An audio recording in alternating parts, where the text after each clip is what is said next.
Hi, Omega Khaos again, and this is my Yu-Gi-Oh! Arc 5 Season 1 review. I wanted to start doing Arc 5 anime reviews for a while, but I didn't really know when to start. But now with the next arc starting, this is definitely the perfect time to start doing it. So, first of course we're going to review the whole Season 1, so up to episode 49. And of course next I'm going to review the episode 50, which of course aired last week. So let's go through the whole season, starting at the beginning when the series was first revealed. Of course I actually really liked Sexal as a whole. It's my second favorite Yu-Gi-Oh! Series. At first I didn't really like it at all, but as the series went on it became so much better, and in the last arc it was like so epic, so yeah. But when this series was revealed I wasn't really that impressed. The design was a little bit too colorful for me, and all that a little bit, yeah, seemed like too, I guess not very dark and very like light, and yeah.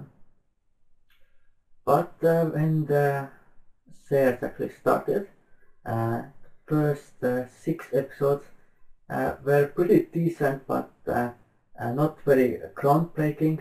Of course, the first 2 episodes were the duel with Strong Ishijima, and of course second duel was of course with Sawatari Shingo, or Shingo Sawatari.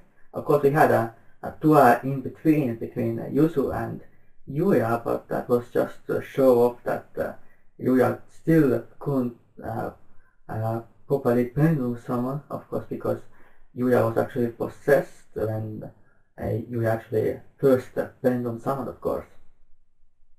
The third duel, of course, was the duel between Sora and Yuya.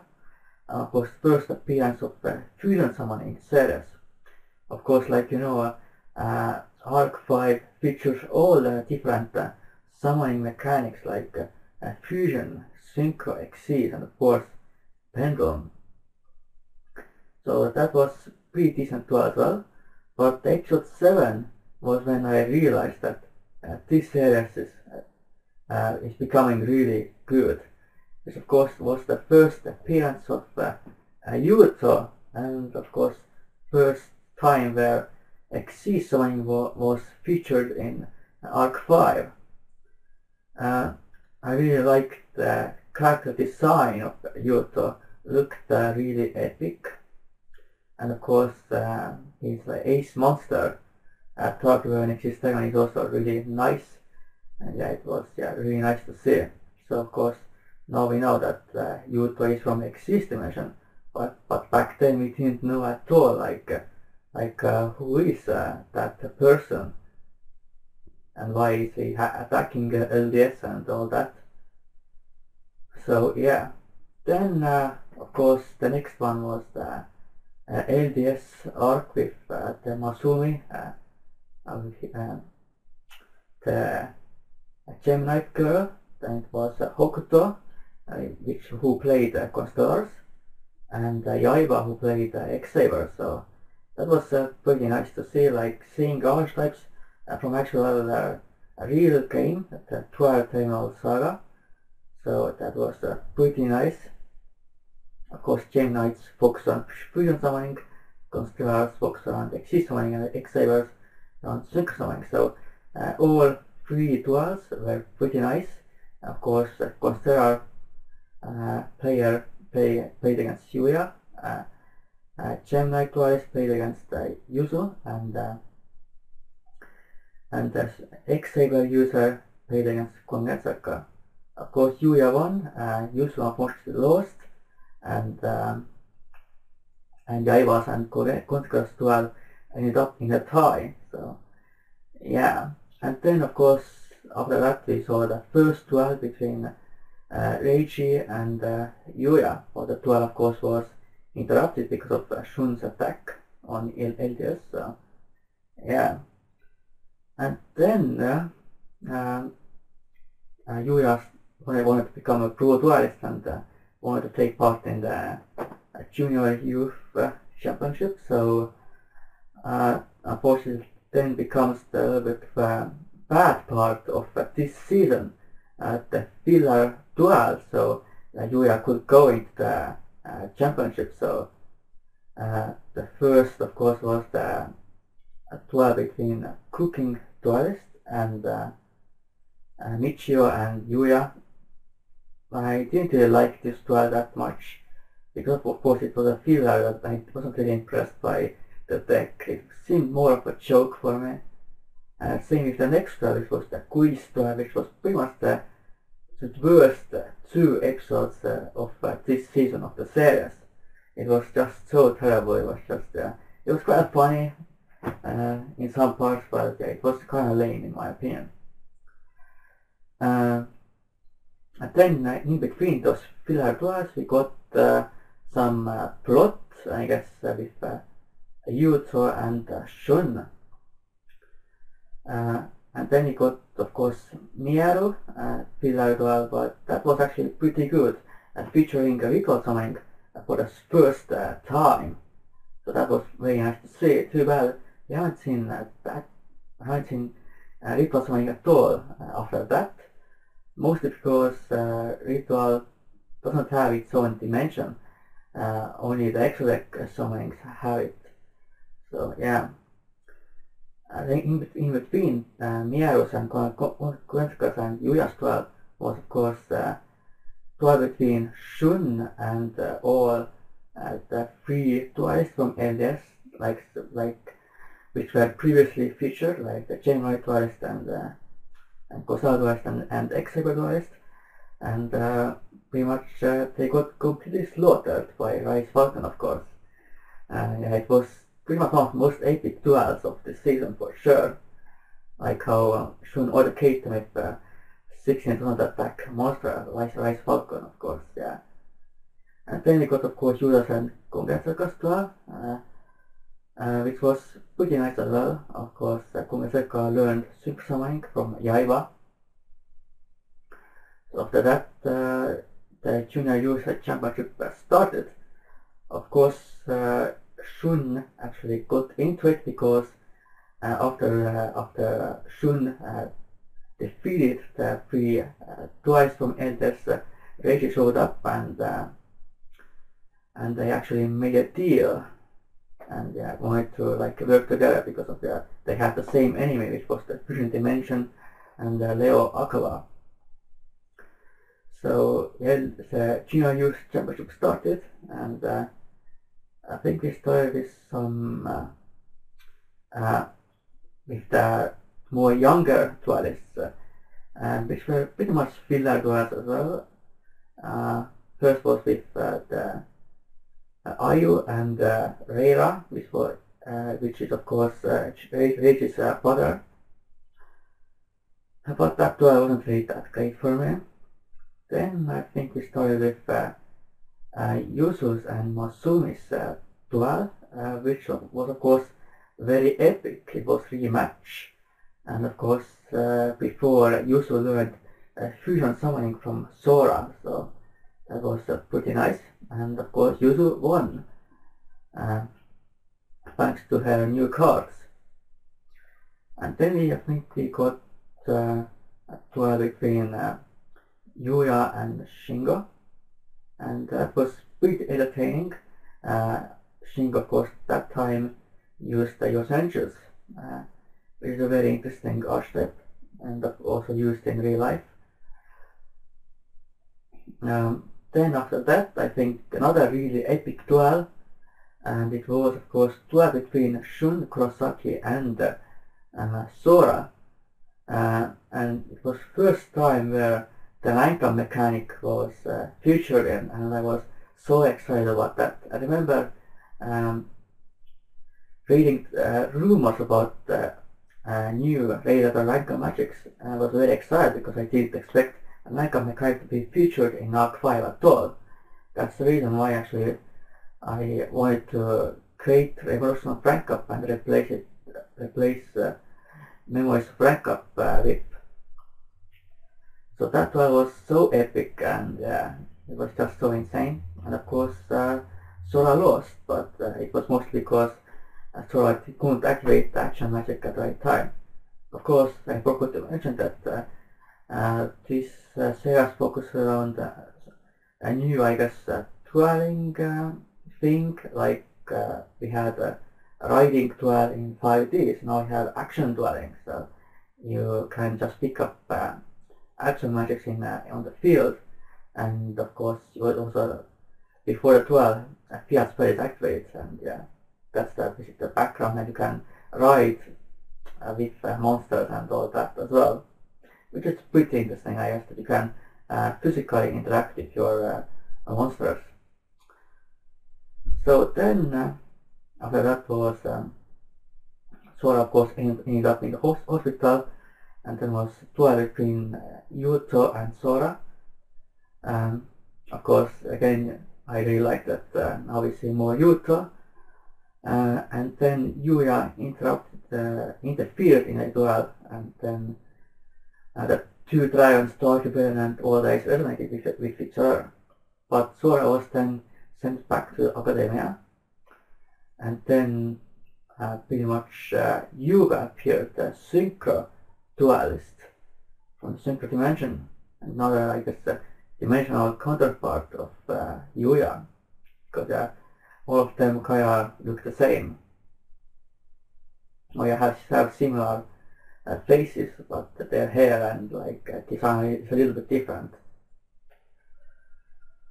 So the duel between Yugo and Yuya, Yuto was very epic as well. Unfortunately, Yuto lost this time. Yugo and Yuto were both possessed by the dragons for some reason, where they couldn't just stop. And Yuya interrupted, and Yuto came to his senses, but unfortunately he lost. And something unusual happened. The pillar formed with Yuto and Yuya, and Yuto gave Dark Rebellion Dragon to Yuya, and then disappeared. And they actually fused together for some reason. I still kind of don't understand what's going on between Yuya and his counterparts, but I guess we will see in the future what's with that. And then, of course, the Junior Youth Championship continued with the second round, and the first round of the duel was duelist from some dual school, Yuo Basaku and Yuya, which focused around, of course, physical, like dueling of some sort. And at the end of the duel, actually, Yuya got possessed and brought out Dark Rebellion Dragon, which was very epic and very nice. Seeing Yuya actually using that card as well. But I have no idea what actually happened with Yuya back then. His eyes turned red, and back then we assumed that it was Yuto who was possessing Yuya, but now it doesn't seem to be the case. So next, I think, so the next was, I think, Battle Royale then started, and the duel then went on in the city, and yeah, they had to pick up pendulum cards and all that to duel with each other. And that was, yeah, pretty nice. But when a tournament happened, then Academia, of course, invaded, and to get Serena, who escaped the fusion dimension, and his dimensional counterpart to Yuzo. Serena came to actually beat Shun Kurosaki, who was called Xyz Dimension's remnant. But yeah, things turned out to be quite different.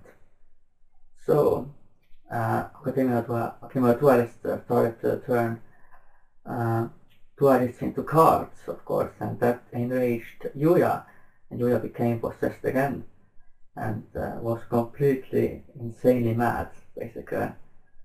And basically that Yuya created two new pendulum magicians, creation and destruction magicians, and brought out Dark Rebellion, of course, and in the end brought out a new Xyz monster that's actually a pendulum monster as well, All Dies Rebellion Dragon. So that was very nice to see, a very epic Xyz monster and one of my favorite cards currently. So then, of course, Yuya beat those three duelists. They were called Obelisk Force, and they pretty much use all the same cards. They use some ancient care monsters, and of course they use fusion summoning. And then was the rematch between Sora and Shun, but we didn't really see much of it. We just saw Shun bringing out the three post tricks at the same time. It was pretty interesting, but in the end, unfortunately, Shun lost, and yeah, it lost because of White-Throat Tiger. And before that, of course, Yuzu and Serena met up, and they decided to switch clothes, and Serena wanted to know if what Yuzu talked about invasion of the fusion dimension to the Xyz dimension was true. So so Serena ended up on the scene and saw what happened to Shun and saved him pretty much. And then was the duel between Obelisk Force and all the other duelists, like of course Serena, Shun, and the ninja duelists, and many others who just interrupted the duel, like the Michio and Teppei, and as well as Shingo and Kongensaka. So they pretty much barely won with Shun Kurosaki, beating them in the end with pendulum summoning combo, which was done by Kongensaka. Basically gave the pendulums from Shingo to Shun with pendulums with the effects of his monsters. Of course, Shun was injured because of Sora's because of the previous duel with Sora. So they pretty much all of them took the turns before him. And of course, then was the rematch between Yuya and Sora, and it was very epic match actually. There's a lot of different fighters being summoned at the same time, and Yuya brought out all the Rebellion Dragon again without actually being possessed, but the duel didn't actually end properly because the Battle Royale was then over, and so so we didn't really see the conclusion of that duel, and that pretty much ends the season 1 of this series. Sorry if my explanations of the storyline was not exactly good, but I'm not exactly the best speaker, but hopefully you still will enjoy my Arc 5 anime reviews. So overall, I really like this Yu-Gi-Oh series so far. It actually has the potential to become the best Yu-Gi-Oh series of all time, at least so far. I really like how this anime so far used all the summoning mechanics. Before, of course, 5Ds was pretty much all synchro based, and in Sexal it was all Xyz based, and we didn't see synchro summoning in Sexal at all. And also I really like the interdimensional storyline. There of course has been a lot of speculation about that and how Arc 5 relates to all other series. So is because all the dimensions seem to be inspired by the past series, like Academia is the Fusion dimension is inspired by GX, Synchro dimension of course by 5Ds, and the Xyz dimension by Sexal. So I definitely want to know how this series fits into the canon storyline, because Dual Masters and GX and the 5Ds are all in the same dimension, but we don't know how Sexa fits into that, and of course we don't know how Arc 5 fits into everything. So yeah, we will see if we get some information about that in the future. There definitely needs to be some special movie that can help explain that. We do get a special movie in 2016, but that's pretty much a sequel to Duel Masters, and we have no idea what that storyline will be, and will it relate to the other series as well. So I think I have explained everything I need to explain about Season 1. This is probably going to be a pretty long video, so hopefully you still watched it. So definitely look forward to my future Arc 5 anime reviews. I'm going to review each episode as the South episodes are released. So I hope you enjoyed this review. For now, goodbye and Khaos.